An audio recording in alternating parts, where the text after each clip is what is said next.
was she the first one you started doing business with in Colombia? No, I never did any business with her. I just went to sell that airplane. But I'm just telling you how I met Pablo Escobar and Jorge Ochoa. Right. So do you want to go down that route now? I'm waiting. This Fernando, that's the drunk that's on the place, and he's got all. So he's still drunk, but he sent me over to his house, Marta, on his golf course. Lovely people. I mean, brilliant, educated, good people. Now he's got the stuff. She says he'll sober up one day. Roger said he's got more work than we can do. Right. So I was in Belize,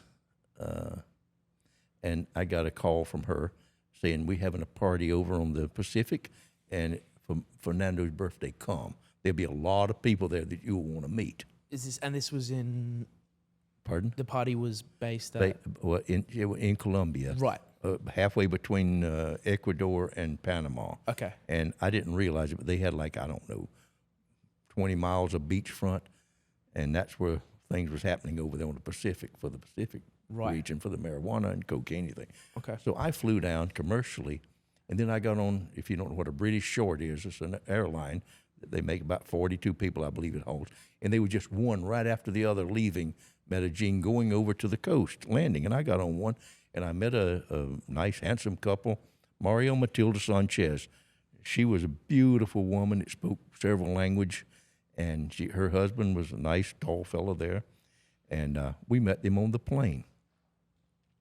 So I got off the plane and was given a place in the bunkhouse. There was a log house and a river running by it, and it was a pretty place. And that runway was a mile long, and beside it was D8 Caterpillars would track off, $1 million worth of here, $1 million worth there. Airplanes just parked down there up on the side with wasp nests. Those planes got old. They wanted a new one. They'd use that same number without paying that 200 or 300% duty. Right. And those are what I said, I can make a fortune just at their trash pile. Yeah. Right. Anyway, we went there, and there was houses on stilts for all up high, and all painted different colors up and down the beach. And the beach was red, where the river had run into it, and the red color had got in it. So I pulled off my shoes, and I'm walking on the beach, and a nice young woman comes along, and she's kind of got on I call it a flower sack dress, a poor clothes. She was just from the poor side of town. She's real sweet and walking along, and she's chatting with me, and she's telling me, I don't know why. I've never ridden in an airplane, but this man, he invited me down. I said, honey, I know why you invited down. Yeah. You know what. Yeah. So anyway, I think she was quite innocent. So Matilda said, Roger, she's coming another way. Mario tells me you're walking with the girlfriend of the most vicious killer in Colombia, and he advises you to excuse yourself. Oh, wow. I got away from the killer's wife. I'd only walked. Like a hitman or something like that? Completely. We all, both of them, nothing. It's like you and I talking, walking along. Hello, how you doing? Of course. Just how you doing, just nothing. Yeah. I ain't trying to steal nobody's girlfriend or no, whatever. I know. But it wasn't, it was just plain. So that night, wham, that woman comes flying into me while I'm standing there with my drink, and here's the most vicious killer in the world. He's after me.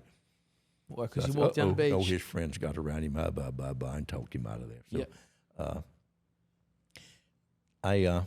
So, I went back and met this Mario Matilda, and she had graduated from high school with Jorge Ochoa. So Mario got me in a car, and we went to up a little road in Envigado is the name of the village outside of Medellín, and we come to one of these that has the toll pikes, and the guys there with the guns, and they opened it up, and we drove through and up through the trees and with the bromeliads growing in them and the ferns, and drove up to an old farmhouse, like they call them like a little hacienda of some sort, from really old, 200 or 300 years old. It had a hitch and rail, and there was 30 or 40 men out there in their fedoras waiting to talk to El Jefe. So we just ushered right through them, and when we walked in, a really pretty woman says, be careful of the hole in the floor. And we had to step around the hole in the floor, and it was uneven where the earthquakes of the earth had moved the house. But it was beautiful. It was just old. They didn't change it. And she gave us a cup of coffee with one of them little cups you can't get your finger in. Yeah. And I went in and was introduced to Jorge Ochoa. And he had 12 telephones on his desk, all of them different color. And I said, what's these telephones for, George? Well, if that one rings, I know it's New York, and that one's Seattle, and this one's Chicago, so I know what I'm talking to. And we chatted a little bit, and he asked me what experience I had. He spoke English.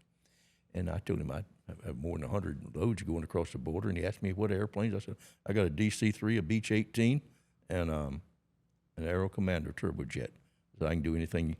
And so he said, we have all the work you can do. And I said, how much you pay? He said, $5,000 a kilo. I said, how much you put in there? And he said, $500 at a time.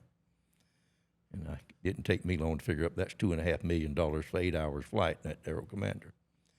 So he said, wait right here. So he called the pretty lady, and she went next door and brought back a man in khaki pants, a nice shirt, and introduced me to Pablo Escobar.